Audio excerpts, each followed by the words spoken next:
Hello friends, welcome to Pavithra life style. நம்ம இன்றைக்கி இந்த வீடியோவில் பிரியாணிக்கெலாம் சைட் டிஷ்ஷாக கிடைக்கிற பிரிஞ்சால் கிரேவி எப்படி செய்கிறதுன்னு தான் பார்க்க போகிறோம். இது டேஸ்ட் அல்டிமேட்டாக இருக்கும். வாங்க எப்படி செய்கிறதுன்னு பார்த்துடலாம். அதுக்கு ஃபஸ்ட்டு வறுத்து அரைக்கிறது என்னென்னு பார்த்துக்கலாம். 1 டீஸ்பூன் அளவுக்கு கருப்பு எள்ளு ஆட் பண்ணியிருக்கேன். நீங்கள் வெள்ளை எள்ளு யூஸ் பண்ணுறதுனால யூஸ் பண்ணிக்கலாம். இது நல்லா பொரிஞ்சதும் தனியாக எடுத்து வச்சுக்கலாம். இது கூடவே நம்ம 2 டீஸ்பூன் அளவுக்கு வறுத்த வேர்க்கடலை தோல் உரிச்சு வச்சுருக்கேன், அதை ஆட் பண்ணிக்கலாம். இது ரெண்டுத்தையும் மிக்ஸி ஜாருக்கு மாற்றி நல்லா தண்ணி ஊற்றி பேஸ்ட் மாதிரி அரைச்சி எடுத்து வச்சுக்கலாம். அதுக்கப்புறம் நம்மளுக்கு என்னென்ன தேவைன்னா, வெங்காயம் 1, தக்காளி சின்ன சைஸாக எடுத்துக்கோங்க. அதுக்கப்புறம் கொஞ்சமாக புளி,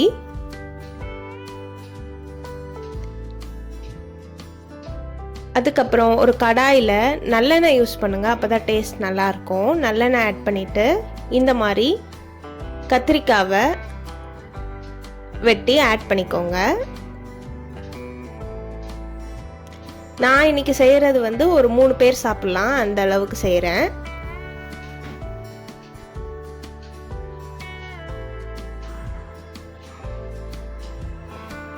நல்லா இந்த மாதிரி கலர் சேஞ்ச் ஆனதையும் அதை தனியாக எடுத்து வச்சுக்கலாம்.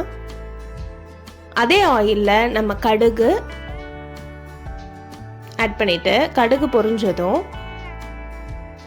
1/2 டீஸ்பூன் மிளகு, கொஞ்சமாக வெந்தயம் ஆட் பண்ணிக்கலாம்.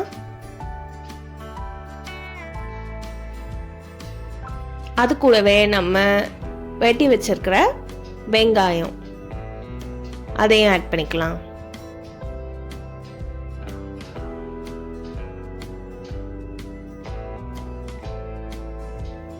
வெங்காயம் நல்லா கோல்டன் ப்ரௌன் ஆகிற வரைக்கும் வதக்கிக்கலாம்.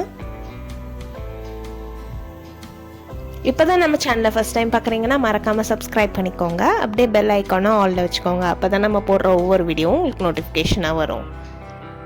வெங்காயம் வதங்கிறதுக்காக கொஞ்சம் உப்பு ஆட் பண்ணிக்கலாம்.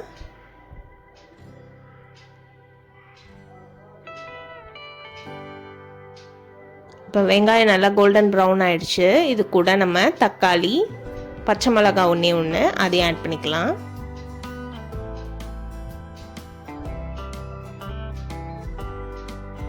தக்காளி சீக்கிரம் வேகிறதுக்காக கொஞ்சம் உப்பு ஆட் பண்ணிக்கலாம்.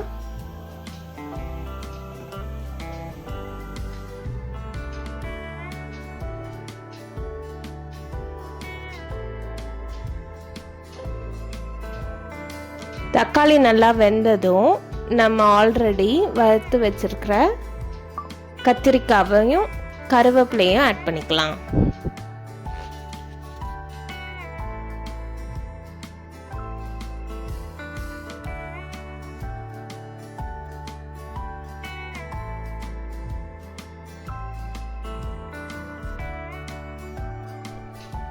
அதையெல்லாம் நல்லா எண்ணெயில் பரட்டினதும் நம்ம மிளகாத்தூள் ஆட் பண்ணிக்கலாம்.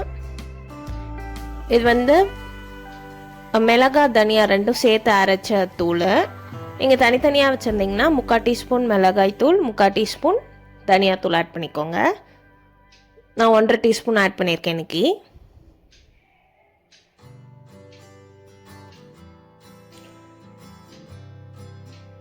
இதை நல்லா பரட்டி விட்டுட்டு இதுக்கு தேவையான அளவு தண்ணி ஆட் பண்ணிக்கலாம். 1/2 கிளாஸ் தண்ணி ஆட் பண்ணியிருக்கேன்.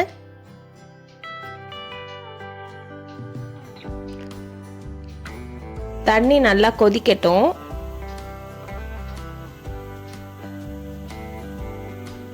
இந்த மாதிரி நல்லா கொதிச்சதும் நம்ம புளி தண்ணி ஆட் பண்ணிக்கலாம்.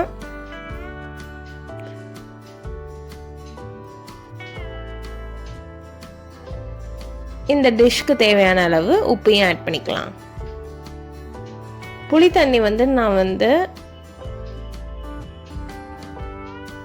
பாதி தண்ணி தான் எனக்கு தேவைப்பட்டுச்சு. ஏன்னா நம்ம தக்காளியும் ஆட் பண்ணியிருக்கோம். ஸோ புளிப்பு பார்த்து ஆட் பண்ணிக்கோங்க.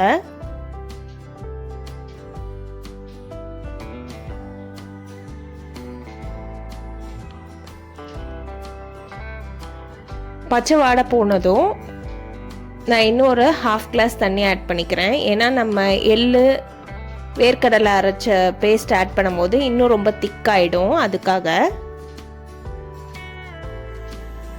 தண்ணி நல்லா கொதிச்சதும் இப்போ நம்ம அரைச்சி வச்சிருக்கிற எள்ளு வேர்க்கடலை பேஸ்ட்டை ஆட் பண்ணிடலாம். இந்த பேஸ்ட்டை ஆட் பண்ணிவிட்டு ஒரு கொதி வந்ததும் சிம்மில் போட்டு ஒரு 10 மினிட்ஸ் வச்சிங்கன்னா எண்ணெய் நல்லா பிரிஞ்சு நம்மளோட கத்திரிக்காய் கிரேவி ரெடி ஆகிடும். கண்டிப்பாக நீங்களும் இதே மாதிரி ட்ரை பண்ணி பார்த்துட்டு எப்படி வந்ததுன்னு கமெண்ட்டில் சொல்லுங்கள்.